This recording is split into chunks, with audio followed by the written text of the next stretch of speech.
China, the civilization that refused to die. Every empire falls once. China fell dozens of times, and yet it always came back stronger. Why? This is the civilization that survived invasions, civil wars, famines, plagues, betrayals, colonial humiliation, and political chaos, and still rebuilt itself again and again and again. When Rome fell, it never returned. When Mesopotamia collapsed, it disappeared into the sands of time. But China refused. Today, over 1.4 billion people stand under a civilization that is not simply a country, but a story, 4,000 years long. This is not just history. This is the story of the civilization that would not die. China, the civilization that refused to die. Long before skyscrapers touched the Beijing sky, before dynasties ruled, before silk, gunpowder, philosophers, or emperors, there were villages beside rivers. Two rivers created civilization, the Yellow River and the Yangtze. Along these waters, ancient farmers learned something powerful: stability. While much of the world was still wandering, China learned to stay. They learned to farm grains, control floods, and organize communities. Stability created food. Food created people. People created power. And from this stability, something emerged: civilization. But a civilization cannot exist without order, without a reason to obey, without something greater than fear. In China, rulers discovered something extraordinary, a political idea so powerful that it guided the nation for more than 2,000 years. It was called the mandate of heaven. Unlike kings in Europe who said, "God gave me power forever," Chinese rule came with a warning. The mandate of heaven said, "A ruler may lead, but only as long as he rules well. If the ruler became cruel, corrupt, or incompetent, heaven would withdraw its support." How would people know heaven was angry? Simple: floods, famines, earthquakes, rebellions. If chaos happened, it meant heaven had spoken. The people now had the right, no, the duty to remove their ruler. This idea made China unique. Power was not born by blood alone. Power had to be earned, maintained, and justified. For centuries, China was divided, a land of rival kingdoms, fighting endlessly for supremacy. 7 powerful states, one dream: to control all under heaven. Then came a man history would never forget. His name was Qin Shi Huang. He was ruthless. He was feared. He was unstoppable. He conquered his rivals one by one, crushed opposition, and in 221 BC, he declared something no one had ever said before: China is united. He built roads, standardized money, unified language, created systems of law and control that shaped China permanently.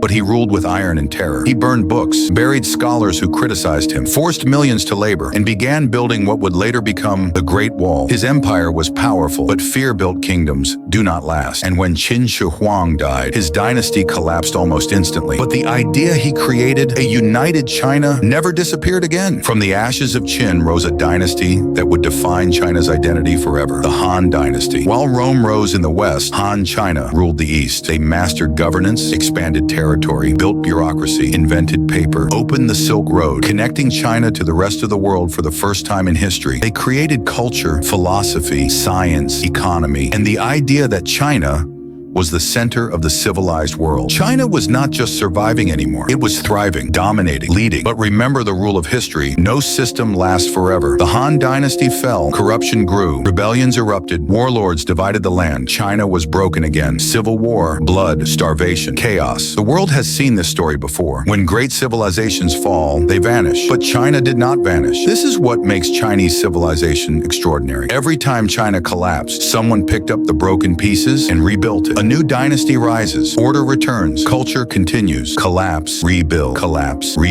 over and over for 2,000 years. So why didn't China die like the others? 3 reasons. Reason 1, they shared identity. Even when China divided into rival states, people still believed they were part of one civilization. Same language roots, same philosophies, same culture, same worldview. You can divide the land, but you cannot divide identity.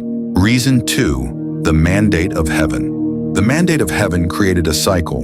Rulers rise, they fail, they are replaced. This wasn't the end of civilization, it was maintenance. Reason 3, bureaucracy and knowledge. China built something far more powerful than armies. It built institutions: schools, scholars, government systems, civil examinations. Knowledge survived even when dynasties didn't. China was conquered by nomads, it came back. China was torn by civil wars, it came back. China was humiliated by foreign powers, it came back. This civilization does not disappear. It adapts, it evolves, it waits, then it rises. Today, China stands once again as one of the most powerful forces on Earth. But its power is not just in technology, or economy, or military. Its power is in survival. The story of China is not the story of a country. It is the story of perseverance, of endurance, of a civilization that refused to die. In the next episode, we enter the age of iron rule, fire, and fear, the rise of the man who unified China, and the darkness he unleashed. Episode 2. Qin Shi Huang, the ruthless emperor who built China.